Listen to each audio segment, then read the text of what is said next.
ഇന്നത്തെ ക്ലാസ്സിൽ നമ്മൾ കണ്ടിന്യൂവേഷൻ ആയിട്ടാണ് എടുക്കാനായി പോകുന്നത്. രണ്ടാമത്തെ ക്ലാസ്സിൽ നമ്മൾ അക്കൗണ്ടിങ്, ഫിനാൻഷ്യൽ അക്കൗണ്ടിങ് എന്താണെന്നും അതുപോലെ തന്നെ അതിനകത്തെ ബേസിക് കോൺസെപ്റ്റ്സും കാര്യങ്ങളും ഒക്കെ വളരെ വ്യക്തമായിട്ട് ആ 2 ക്ലാസ്സുകൾ കൊണ്ട് നമ്മൾ ഡിസ്കസ് ചെയ്തായിരുന്നു.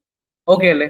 So basic concepts, conventions and principles in financial accounting detailed ആയിട്ട് അത് ഡിസ്കസ് ചെയ്തായിരുന്നു. ഇന്നത്തെ ക്ലാസ്സിൽ നമ്മളുടെ മൊഡ്യൂളിൽ അടുത്തതായി പറയുന്ന ടോപ്പിക്കാണ് ഡിസ്കസ് ചെയ്യാൻ പോകുന്നത്.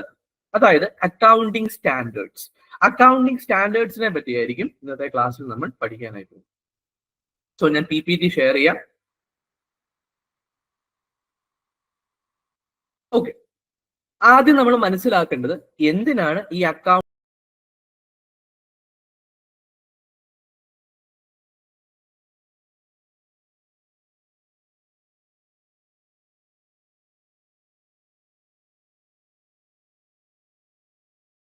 സ്റ്റാൻഡേർഡ്സ് എന്ന് പറയുന്ന സംഭവം ഉള്ളത്.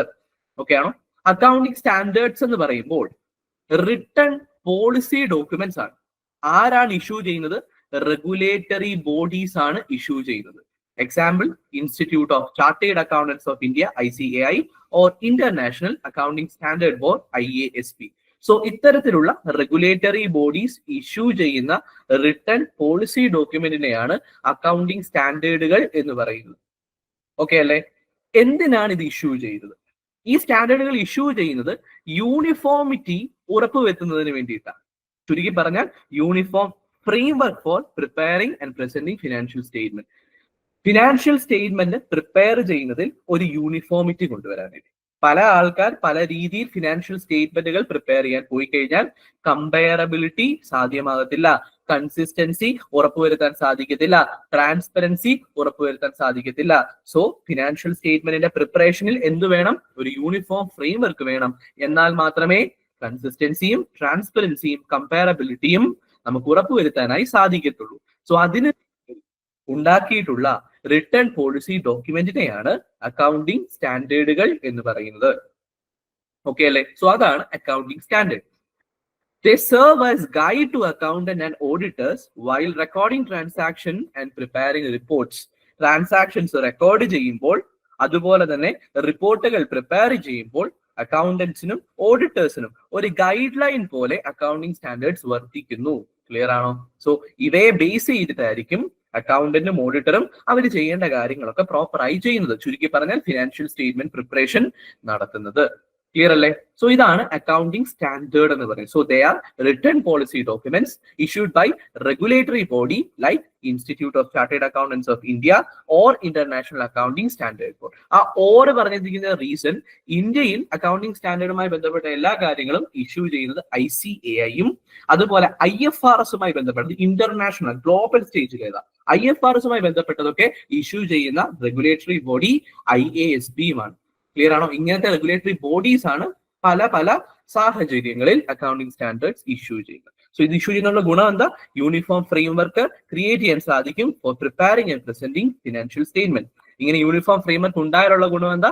കൺസിസ്റ്റൻസി, ട്രാൻസ്പെറൻസി, കമ്പാരബിലിറ്റി എന്നീ കാര്യങ്ങൾ ഉറപ്പുവരുത്താൻ സാധിക്കും.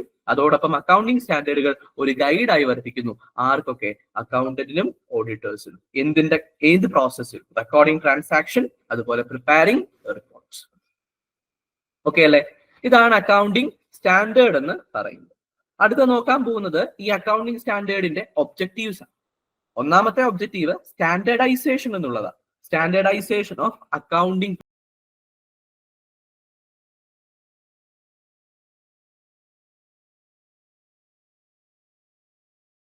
Principle and policy. അപ്പൊ പ്രോപ്പർ ആയിട്ട് സ്റ്റാൻഡേർഡൈസ്ഡ് ആയിട്ടുള്ള ഒരു ഗൈഡ് ലൈൻ അവിടെ മുന്നോട്ടേക്ക് വെക്കുന്നു. ഫിനാൻഷ്യൽ സ്റ്റേറ്റ്മെന്റ് പ്രിപ്പയർ ചെയ്യാൻ ഫോളോ ചെയ്യേണ്ട ഗൈഡ് ലൈൻസ് എന്ന് പറഞ്ഞ സ്റ്റാൻഡേർഡൈസ്ഡ് ഗൈഡ് ലൈൻസ് അവിടെ വ്യക്തമായി മുന്നോട്ടേക്ക് വെക്കുന്നു. ക്ലിയർ ആണോ? അതാണ് അക്കൗണ്ടിംഗ് സ്റ്റാൻഡേർഡിന്റെ ഒന്നാമത്തെ ഒബ്ജക്റ്റീവ്. രണ്ടാമത്തത് ട്രാൻസ്പെറൻസി എൻഷുർ ചെയ്യും. ട്രാൻസ്പെറൻസി എന്ന് പറഞ്ഞു കഴിഞ്ഞാൽ നമുക്ക് പ്രോപ്പർ ആയിട്ട് മനസ്സിലാകുന്നു, അതുപോലെ തന്നെ എല്ലാ മെറ്റീരിയൽ ഫാക്ട്സും ഡിസ്ക്ലോസ്ഡ് ആണെന്ന് ഉറപ്പുവരുത്തുന്നു അക്കൗണ്ടിംഗ് സ്റ്റാൻഡേർഡ്സ്. ക്ലിയർ ആണോ? അതുപോലെ ഫെയർ പ്രസന്റേഷനും ഉറപ്പുവരുത്തുന്നു. ഫിനാൻഷ്യൽ സ്റ്റേറ്റ്മെന്റിന്റെ ഫെയർ പ്രസന്റേഷൻ. ഇങ്ങനെ പറയുന്ന ട്രൂ ആൻഡ് ഫെയർ വ്യൂ ആയിരിക്കണം ഒരു ഫിനാൻഷ്യൽ സ്റ്റേറ്റ്മെന്റ് കൊടുക്കേണ്ടതെന്ന്. ഒരിക്കലും കറക്റ്റ് വ്യൂ എന്ന് പറയാൻ സാധിക്കത്തില്ല, കാരണം മനുഷ്യരാണ്, തെറ്റുകൾ ഉണ്ടാകാം. അപ്പോൾ ഒരു ഫെയർ വ്യൂ പ്രൊവൈഡ് ചെയ്യാനായിട്ട് സാധിക്കണം. ആ ഒരു ഫെയർ പ്രസന്റേഷൻ ആയിരിക്കണം ഉണ്ടാകേണ്ടത്. അത് ഉറപ്പുവരുത്താൻ അക്കൗണ്ടിങ് സ്റ്റാൻഡേർഡ്സിന് കഴിയും. അതാണ് അവരുടെ ഒബ്ജക്റ്റീവ് എന്ന് പറയുന്നത്. മൂന്നാമത്തത് സ്റ്റേക്ക് ഹോൾഡേഴ്സിന്റെ ഇൻട്രസ്റ്റ് പ്രൊട്ടക്ട് ചെയ്യുക. സ്റ്റേക്ക് ഹോൾഡേഴ്സ് എന്ന് പറഞ്ഞാൽ ഇൻട്രസ്റ്റഡ് പാർട്ടീസ്, ഈ അക്കൗണ്ടിങ് ഇൻഫർമേഷൻ കൊണ്ട് ഗുണമുള്ള വ്യക്തികൾ. അവരൊരിക്കലും വഞ്ചിതരാകാതിരിക്കണം, അല്ലെങ്കിൽ അവർക്ക് പ്രോപ്പർ ഇൻഫർമേഷൻ കിട്ടണം. കാരണം ഇതിന്റെ ബേസിസിലാണ് അവർ പലതരത്തിലുള്ള ഡിസിഷൻസും എടുക്കുന്നത്. അപ്പൊ ഇൻവെസ്റ്റേഴ്സ്, ക്രെഡിറ്റേഴ്സ്, ഗവൺമെന്റ് മുതലായ സ്റ്റേക്ക് ഹോൾഡേഴ്സിന്റെ ഇൻട്രസ്റ്റ് പ്രൊട്ടക്ട് ചെയ്യുക എന്നുള്ളതും അക്കൗണ്ടിങ് സ്റ്റാൻഡേർഡുകളുടെ ഒബ്ജക്റ്റീവാണ്. നാലാമത്തത് കമ്പാരിസൺ ഉറപ്പുവരുത്തുക, അല്ലെങ്കിൽ കമ്പാരിസൺ ഒരു സാധ്യത തുറന്നു കൊടുക്കുക. ക്ലിയർ ആണോ? ഫിനാൻഷ്യൽ സ്റ്റേറ്റ്മെന്റ് പരസ്പരം കമ്പയർ ചെയ്യാൻ, എ എന്ന് പറയുന്ന ഫേമിന്റെ ഫിനാൻഷ്യൽ സ്റ്റേറ്റ്മെന്റ് ബി എന്ന് പറയുന്ന കമ്പനിയുമായി കമ്പയർ ചെയ്യാൻ. ക്ലിയർ ആണോ? ഇന്റർ ഓർഗനൈസേഷണൽ കമ്പാരിസൺ നടത്താൻ. ക്ലിയർ അല്ലേ? അതുപോലെ തന്നെ ഇൻട്രാ ഓർഗനൈസേഷണൽ, എന്റെ ഈ വർഷത്തെ ഫിനാൻഷ്യൽ സ്റ്റേറ്റ്മെന്റ് എന്റെ കഴിഞ്ഞ വർഷങ്ങളിലെ ഫിനാൻഷ്യൽ സ്റ്റേറ്റ്മെന്റുമായി കമ്പയർ ചെയ്ത് പ്രോഫിറ്റിലുണ്ടായ വർധനവ് അല്ലെങ്കിൽ പ്രോഫിറ്റിലുണ്ടായ ഇടിവ് മുതലായ ട്രെൻഡുകൾ മനസ്സിലാക്കാൻ. ഇങ്ങനെ comparison, intra and Inter organisational comparison നടപ്പിലാക്കാനും അക്കൗണ്ടിങ് സ്റ്റാൻഡേർഡ് ഹെൽപ്പ് ചെയ്യും. അടുത്തതായിട്ട് മാനിപ്പുലേഷൻ കുറയ്ക്കാനും true and fair view of financial position performance നൽകാനും അക്കൗണ്ടിങ് സ്റ്റാൻഡേർഡ് ഹെൽപ്പ് ചെയ്യുന്നു. മാനിപ്പുലേഷൻ എങ്ങനെ കുറയ്ക്കും? ഫ്രോഡുകൾ കുറയാനുള്ള നല്ല രീതിയിലുള്ള ഒരു സാധ്യതയുണ്ട്, കാരണം പ്രോപ്പർ ഗൈഡ് ലൈൻ ഉള്ളതുകൊണ്ട്. ക്ലിയർ അല്ലേ? അതുപോലെ തന്നെ നല്ല പ്രസന്റേഷൻ ഉറപ്പുവരുത്താൻ സാധിക്കും, ട്രൂ ആൻഡ് ഫെയർ വ്യൂ ഉറപ്പുവരുത്താൻ സാധിക്കും. എന്തിന്റെ? ഫിനാൻഷ്യൽ പൊസിഷന്റെ പെർഫോമൻസ്. ഫിനാൻഷ്യൽ പൊസിഷൻ എന്ന് പറഞ്ഞാൽ എന്താ? എത്ര അസറ്റ് ഉണ്ട്, എത്ര ലൈബിലിറ്റി ഉണ്ട്, ക്യാപിറ്റൽ എത്രയുണ്ട്. അത് എവിടെ നിന്ന് കിട്ടും? പൊസിഷൻ സ്റ്റേറ്റ്മെന്റ് അഥവാ ബാലൻസ് ഷീറ്റിൽ നിന്ന് കിട്ടും. അപ്പൊ ബാലൻസ് ഷീറ്റ് നല്ല രീതിയിൽ പ്രിപ്പയർ ചെയ്യാനുള്ള ഗൈഡ് ലൈൻസ്. അതുപോലെ പെർഫോമൻസ് എന്ന് പറഞ്ഞാൽ പ്രോഫിറ്റ് ആണോ ലോസ് ആണോ. അപ്പൊ ട്രേഡിംഗ് P&L അക്കൗണ്ട് അല്ലെങ്കിൽ സ്റ്റേറ്റ്മെന്റ് ഓഫ് ഇൻകം സ്റ്റേറ്റ്മെന്റ് മുതലായ കാര്യങ്ങളൊക്കെ പ്രിപ്പയർ ചെയ്യാനുള്ള പ്രോപ്പർ ഗൈഡ് ലൈൻസ് ആര് നൽകും? അക്കൗണ്ടിങ് സ്റ്റാൻഡേർഡ്സ് നൽകും. ക്ലിയർ അല്ലേ? യെസ്. സോ ഇത്രയും കാര്യങ്ങളാണ് പ്രധാനമായും നമുക്ക് ഒബ്ജക്റ്റീവ് ഓഫ് അക്കൗണ്ടിങ് സ്റ്റാൻഡേർഡ് എന്ന് പറയാനായിട്ടുള്ളത്. ക്ലിയർ ആണോ? സോ നമ്മൾ എന്തൊക്കെ കാര്യങ്ങൾ ഡിസ്കസ് ചെയ്തു? എന്താണ് അക്കൗണ്ടിങ് സ്റ്റാൻഡേർഡ് എന്ന് ഡിസ്കസ് ചെയ്തു, അവയുടെ ഒബ്ജക്റ്റീവ്സ് എന്തൊക്കെയാണ് എന്ന കാര്യവും ഡിസ്കസ് ചെയ്തു. ഇത്രയും കാര്യം പറഞ്ഞതിനകത്ത് ഡൗട്ട് ഉണ്ടോ? ഓക്കെ, ഇല്ല. ഓക്കെ. അടുത്തത് അക്കൗണ്ടിങ് സ്റ്റാൻഡേർഡ്സിന്റെ ഫീച്ചേഴ്സ് ആണ്. നേരത്തെ പറഞ്ഞ ഒബ്ജക്റ്റീവ്സ് എന്തിനീ അക്കൗണ്ടിങ് സ്റ്റാൻഡേർഡ്സ്? ക്ലിയർ ആണോ? ഇനി ഇതിന്റെ സവിശേഷതകളാണ് അടുത്ത പറയാൻ പോകുന്നത്. അക്കൗണ്ടിങ് സ്റ്റാൻഡേർഡ്സ് ഉള്ളത് കൊണ്ട് യൂണിഫോമിറ്റി ഉറപ്പുവരുത്താനായിട്ട് നമുക്ക് സാധിക്കും. ക്ലിയർ ആണോ? യൂണിഫോമിറ്റി എന്ന് പറഞ്ഞു കഴിഞ്ഞാൽ common rule are followed across industry. ഒരു ഇൻഡസ്ട്രി എടുക്കുക അല്ലെങ്കിൽ ഒരു കമ്പനി എടുക്കുക, കോമൺ ആയിട്ടുള്ള ഒരു റൂൾ ആയിരിക്കും ഫോളോ ചെയ്യുന്നത്, കാലാകാലങ്ങളായി ഫോളോ ചെയ്യപ്പെടുന്നത്. ക്ലിയർ അല്ലേ? അപ്പോൾ ഒരു യൂണിഫോമിറ്റി ഉണ്ട്. യൂണിഫോമിറ്റി ഉണ്ടെങ്കിലേ കമ്പാരബിലിറ്റി എന്ന് പറയുന്ന ഈ ഒരു പെർട്ടിക്കുലർ ഫീച്ചർ അച്ചീവ് ചെയ്യാൻ സാധിക്കത്തുള്ളൂ. യൂണിഫോമിറ്റി ഉണ്ടെങ്കിൽ കൺസിസ്റ്റൻസി ഉണ്ടാകും, കൺസിസ്റ്റൻസി ഉണ്ടെങ്കിൽ റിലയബിലിറ്റി ഉണ്ടാകും, റിലയബിലിറ്റി ഉണ്ടെങ്കിൽ കമ്പാരബിലിറ്റി ഉണ്ടാകും. യൂണിഫോമിറ്റി എന്ന് പറഞ്ഞു കഴിഞ്ഞാൽ ഒരേ റൂൾസും റെഗുലേഷൻസും തന്നെ ഫോളോ ചെയ്യപ്പെടുന്നു. അപ്പോൾ എന്തുണ്ടാവും? കൺസിസ്റ്റൻസി ഉണ്ടാവും, അതായത് same treatment four A same type of transaction. A എന്ന് പറയുന്ന ഓർഗനൈസേഷൻ ഒരു ടൈപ്പ് ഓഫ് ട്രാൻസാക്ഷൻ എങ്ങനെ ട്രീറ്റ് ചെയ്യപ്പെടുന്നു, ആ സെയിം ടൈപ്പ് ഓഫ് ട്രാൻസാക്ഷൻ ബിയിലും അതേപോലെ തന്നെ ആയിരിക്കും ട്രീറ്റ് ചെയ്യപ്പെടുന്നത്. ഒരു വ്യത്യാസവും ട്രീറ്റ്മെന്റ് ഉണ്ടാകത്തില്ല. കൺസിസ്റ്റൻസി ഉണ്ടാകും.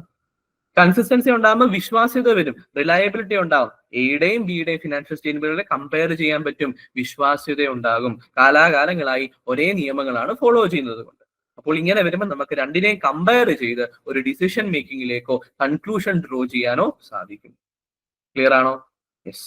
അതുപോലെ തന്നെ അക്കൗണ്ടിങ് സ്റ്റാൻഡേർഡ്സ് ഇന്ത്യയിൽ മാൻഡേറ്ററി ആണ്, നിയമപരമായി ഫോളോ ചെയ്യപ്പെടേണ്ടതാണ്. അതുകൊണ്ട് ലീഗൽ എൻഫോഴ്സബിലിറ്റി ഉണ്ട് അക്കൗണ്ടിങ് സ്റ്റാൻഡേർഡുകൾക്ക്. നമുക്ക് ഇഷ്ടമുണ്ടെങ്കിൽ പ്രാക്ടീസ് ചെയ്താൽ മതി എന്നൊരു സാഹചര്യമല്ല, മറിച്ച് എന്താണ്? ലീഗൽ എൻഫോഴ്സബിലിറ്റി ഉണ്ട് അക്കൗണ്ടിങ് സ്റ്റാൻഡേർഡുകൾക്ക്. So they are mandatory under law. So these are the features of accounting standard.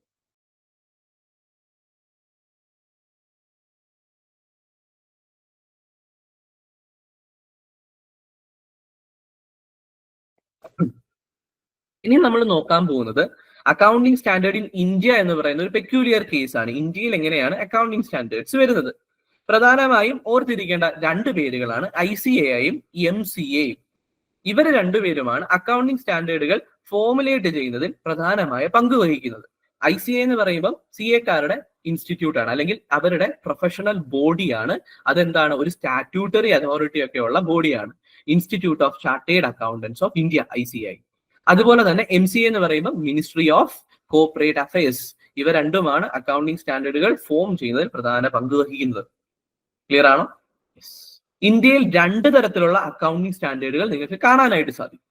ഒന്ന് AS എന്ന് വിളിക്കുന്ന accounting standards, 2 INDAS, Indian accounting standards. ഇവയൊക്കെ ഏത് ടൈപ്പ് ഓഫ് ഓർഗനൈസേഷനാ ഉപയോഗിക്കേണ്ടത് എന്നുള്ളത് നമുക്ക് നോക്കാം. അക്കൗണ്ടിംഗ് സ്റ്റാൻഡേർഡ്സ് എന്ന് പറയുമ്പോൾ applicable to non INDAS compliant company. INDAS പാലിക്കേണ്ട അല്ലെങ്കിൽ INDAS കംപ്ലയൻസ് ചെയ്യേണ്ട കമ്പനികൾ അല്ലാത്ത കമ്പനികളെല്ലാം അക്കൗണ്ടിംഗ് സ്റ്റാൻഡേർഡ് ഫോളോ ചെയ്യണം. ക്ലിയർ ആണോ? INDAS ആണ് നിങ്ങൾ ഫോളോ ചെയ്യേണ്ടതെങ്കിൽ നിങ്ങൾ ഒരിക്കലും അക്കൗണ്ടിംഗ് സ്റ്റാൻഡേർഡ് ഫോളോ ചെയ്യേണ്ട. നിങ്ങൾ INDAS ഫോളോ ചെയ്യേണ്ടാത്ത ഒരു കമ്പനിയാണെങ്കിൽ നിങ്ങൾ എന്ത് ഫോളോ ചെയ്യണം? അക്കൗണ്ടിംഗ് സ്റ്റാൻഡേർഡ് ഫോളോ ചെയ്യണം. അതായത് small and medium enterprises follow ചെയ്യേണ്ടത് അക്കൗണ്ടിംഗ് സ്റ്റാൻഡേർഡ് ആണ്. If they are not required to follow INDAS. Clear ആണോ? ഈ അക്കൗണ്ടിംഗ് സ്റ്റാൻഡേർഡ് ആരാ ഇഷ്യൂ ചെയ്യുന്നത്? Issued by ICAI. ICAI ആണ് സ്മോൾ ആൻഡ് മീഡിയം എന്റർപ്രൈസസിന് വേണ്ടിയിട്ടുള്ള അക്കൗണ്ടിംഗ് സ്റ്റാൻഡേർഡ് ഇഷ്യൂ ചെയ്യുന്നത്. ഓക്കെ ആണോ? അപ്പൊ INDAS പാലിക്കേണ്ടാത്ത കമ്പനികൾ അക്കൗണ്ടിംഗ് സ്റ്റാൻഡേർഡ് പാലിക്കണം. Issued by ICAI. ഇനി INDAS എന്ന് പറയുന്നത് ഇന്റർനാഷണലി അക്സെപ്റ്റഡ് ആയിട്ടുള്ള IFRS, international financial reporting standard, അതിനെ ഇന്ത്യയിലേക്ക് കൺവേർജ് ചെയ്തതിനെയാ INDAS എന്ന് പറയുന്നത്. അതായത് IFRSൽ യാതൊരുവിധ വലിയ മാറ്റങ്ങളും ഉണ്ടായിട്ടില്ല, എന്നാൽ ഇന്ത്യൻ സാഹചര്യങ്ങളിലേക്ക് അഡാപ്റ്റ് ചെയ്യപ്പെട്ടു, അത്രയേ ഉള്ളൂ. അതുകൊണ്ട് നമ്മൾ അതിനെ നമ്മുടെ പേരും കൂടെ ചേർത്ത് വിളിക്കുന്നു INDAS, Indian accounting standard. Clear ആണോ? These are converged with IFRS, international financial accounting reporting സ്റ്റാൻഡേർഡുമായിട്ട് കൺവേർജ് ചെയ്തിരിക്കുകയാണ്. അതായത് അതിനെ ഇങ്ങോട്ടേക്ക് അഡാപ്റ്റ് ചെയ്തിരിക്കുകയാണ്. So it will not contradict IFRS. INDAS IFRSനെ കോൺട്രഡിക്ട് ചെയ്യത്തില്ല 99%.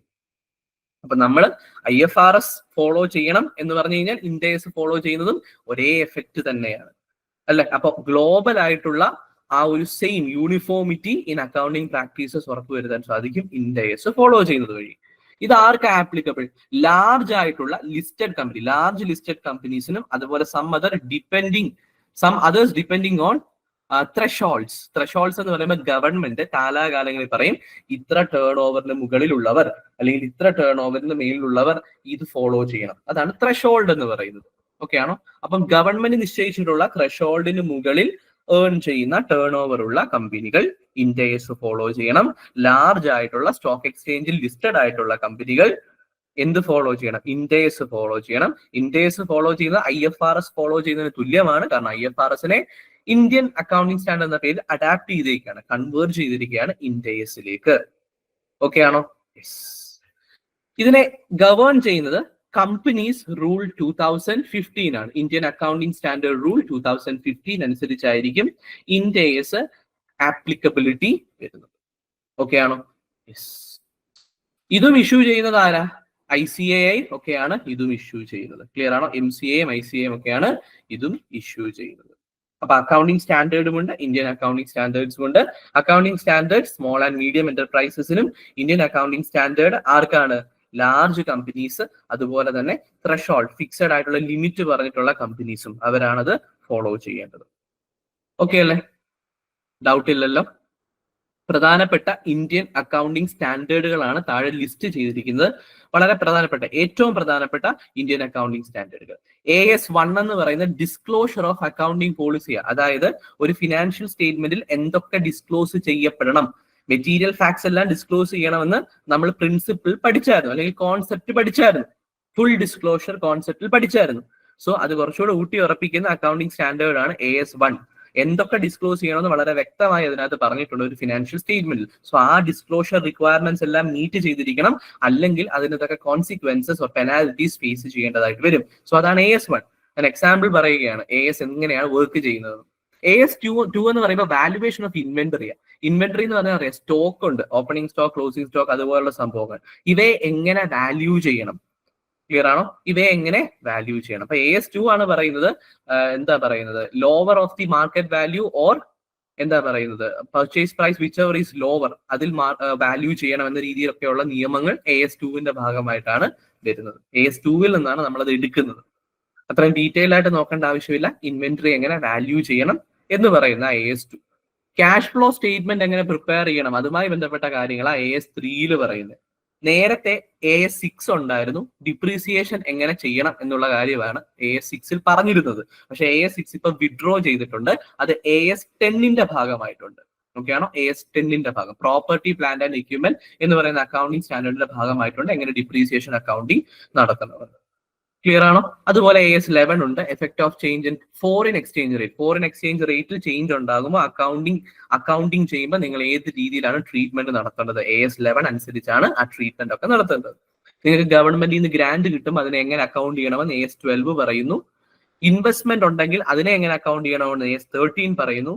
ബോറോയിങ് കോസ്റ്റ് അക്കൗണ്ട് ചെയ്യേണ്ടത് AS16ഉം, related party disclosure, accounting for taxes on income, അങ്ങനെ വ്യത്യസ്തമായിട്ടുള്ള സിറ്റുവേഷൻസിന് അതിന്റെ ഗൈഡ് ലൈൻ ആയിട്ട് ഓരോ അക്കൗണ്ടിങ് സ്റ്റാൻഡേർഡ്സ് ഉണ്ട്. ഇതെല്ലാം ഇന്ത്യൻ അക്കൗണ്ടിങ് സ്റ്റാൻഡേർഡ്സ് ആണ്.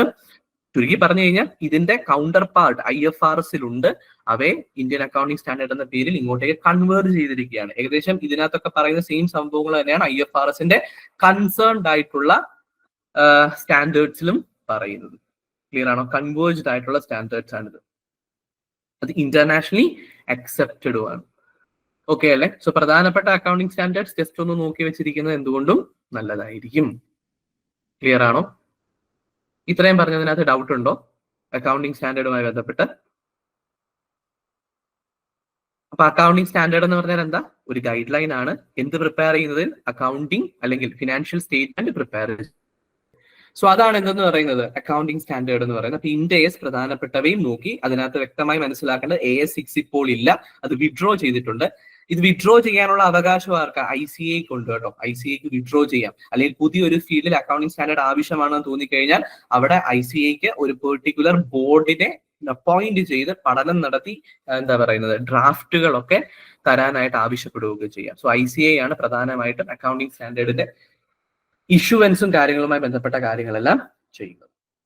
അടുത്തതാണ് ഇന്റർനാഷണൽ അക്കൗണ്ടിങ് സ്റ്റാൻഡേർഡ്. അതുമായി ബന്ധപ്പെട്ട് മനസ്സിലാക്കേണ്ടതാണ് IASB എന്ന് പറയുന്നത്, ഇന്റർനാഷണൽ അക്കൗണ്ടിങ് സ്റ്റാൻഡേർഡ് ബോർഡ്. ഈ ഇന്റർനാഷണൽ അക്കൗണ്ടിങ് സ്റ്റാൻഡേർഡ് ബോർഡ് എന്ന് പറയുന്നത് ഒരു ഗ്ലോബൽ ബോർഡാണ്. അതായത് അംഗരാജ്യങ്ങളിലെ പ്രധാനപ്പെട്ട അക്കൗണ്ടിങ് ബോഡികളൊക്കെ IASBയിലെ പാർട്ടായിരിക്കും, അല്ലെ IASBയിൽ മെമ്പേഴ്സ് ആയിരിക്കും. ഇന്ത്യയിലെ ഏറ്റവും പ്രധാനപ്പെട്ട അക്കൗണ്ടിങ് ബോർഡാണ് ICAI എന്ന് പറയുന്നത്. അവർ IASBയുടെ ഒരു പാർട്ടാണ്. അപ്പൊ ഇങ്ങനെ പല ഓർഗനൈസേഷൻസ് ചേർന്നുണ്ടാക്കിയ ഒരു ഓർഗനൈസേഷൻ IASB. അവരാണ് ഇന്റർനാഷണൽ ഫിനാൻഷ്യൽ റിപ്പോർട്ടിംഗ് സ്റ്റാൻഡേർഡുകൾ പുറപ്പെടുവിക്കുന്നത്. IFRS ഇഷ്യൂ ചെയ്യുന്നത് എന്താ? IASB ആണ്. ക്ലിയർ ആണോ? യെസ്. ഇന്ത്യയിലെ IND-AS എന്ന് പറയുന്നത് എന്തിനെ ബേസ് ചെയ്ത? IFRSനെ ബേസ് ചെയ്താണ്. ചെറിയ മോഡിഫിക്കേഷൻ ഉണ്ട് എന്ന് മാത്രമേ ഉള്ളൂ, ചെറിയ മോഡിഫിക്കേഷൻ. നമ്പറിംഗ് ഒക്കെ വ്യത്യാസമാണ്. IFRSലെ കറസ്പോണ്ടിങ് നമ്പറിംഗ് തന്നെ അല്ല എടുത്തിരിക്കുന്നത്, നമ്പറിംഗ് വ്യത്യാസമാണ്. ഡീറ്റെയിൽസിലും ഇന്ത്യൻ മാർക്കറ്റിന് വേണ്ടിയിട്ടുള്ള ചെറിയ ചെറിയ മാറ്റങ്ങൾ വരുത്തിയിട്ടുണ്ട്. പക്ഷെ വലിയ ഒരു മോഡിഫിക്കേഷൻ അല്ല, സം സ്മോൾ മോഡിഫിക്കേഷൻസ് മാത്രമേ വരുത്തിയിട്ടുള്ളൂ. ഓക്കെ ആണോ? അക്കൗണ്ടിങ് സ്റ്റാൻഡേർഡുകളെ പറ്റി നമ്മൾ നോക്കി. അപ്പൊ അക്കൗണ്ടിങ് സ്റ്റാൻഡേർഡിന്റെ ബെനിഫിറ്റ്സ് എന്തൊക്കെയാ?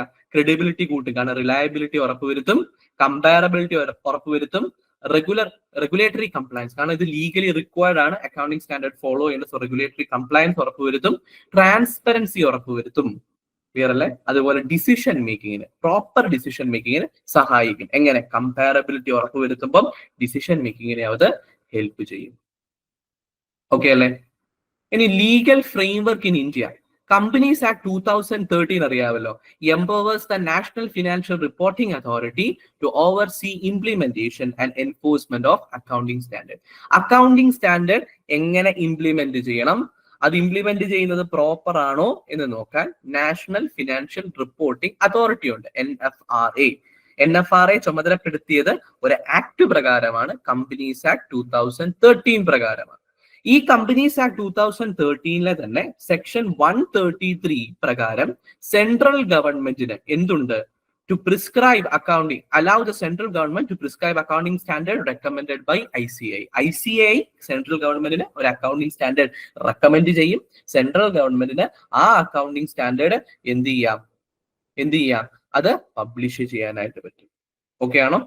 പ്രിസ്ക്രൈബ് ചെയ്യാനായിട്ട് പറ്റും. ആർക്ക് പ്രിസ്ക്രൈബ് ചെയ്യാം? നാഷണൽ ഫിനാൻഷ്യൽ റിപ്പോർട്ടിംഗ് അതോറിറ്റിക്ക് പ്രിസ്ക്രൈബ് ചെയ്യാം. അപ്പൊ അക്കൗണ്ടിംഗ് സ്റ്റാൻഡേർഡ് ഫോം ചെയ്യുന്നത് ICAI, ഫോം ചെയ്തിട്ട് ഇവരിത് റെക്കമെൻഡ് ചെയ്യും സെൻട്രൽ ഗവൺമെന്റിന്, സെൻട്രൽ ഗവൺമെന്റ് ഇത് പ്രിസ്ക്രൈബ് ചെയ്യും നാഷണൽ ഫിനാൻഷ്യൽ റിപ്പോർട്ടിംഗ് അതോറിറ്റിക്ക്.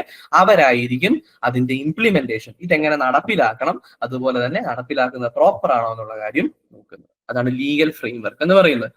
ഓക്കെ ആണോ? സോ ആരാണ് പ്രിപ്പയർ ചെയ്യുന്നത്? ICAI. അവർ ഈ പ്രിപ്പയർ ചെയ്തത് സെൻട്രൽ ഗവൺമെന്റ് റെക്കമെൻഡ് ചെയ്യും. അവരും കൂടെ സ്ക്രൂട്ടണി നടത്തിയതിനു ശേഷം അത് NFRAക്ക് പ്രിസ്ക്രൈബ് ചെയ്യും. NFRA ആണ് ഇത് ഇംപ്ലിമെന്റ് ചെയ്യുന്നത്. പിന്നെ അവരൊന്നും ചെയ്യത്തില്ല, അവർ ഇംപ്ലിമെന്റ് ചെയ്യും. ഇംപ്ലിമെന്റേഷൻ പ്രോപ്പർ ആണോ എന്ന് അവർ നോക്കും. ഈ പവർ ഒക്കെ ഇതൊക്കെ ഏത് വഴിയാണ് കിട്ടിയിരിക്കുന്നത്? കമ്പനീസ് ആക്ട് 2013 പ്രകാരമാണ് ഇവർക്ക് ഇത് കിട്ടിയിരിക്കുന്നത്. ഓക്കെ ആണോ? അതാണ് ലീഗൽ ഫ്രെയിംവർക്ക് എന്ന രീതിയിൽ പറയാനായിട്ടുള്ളത്.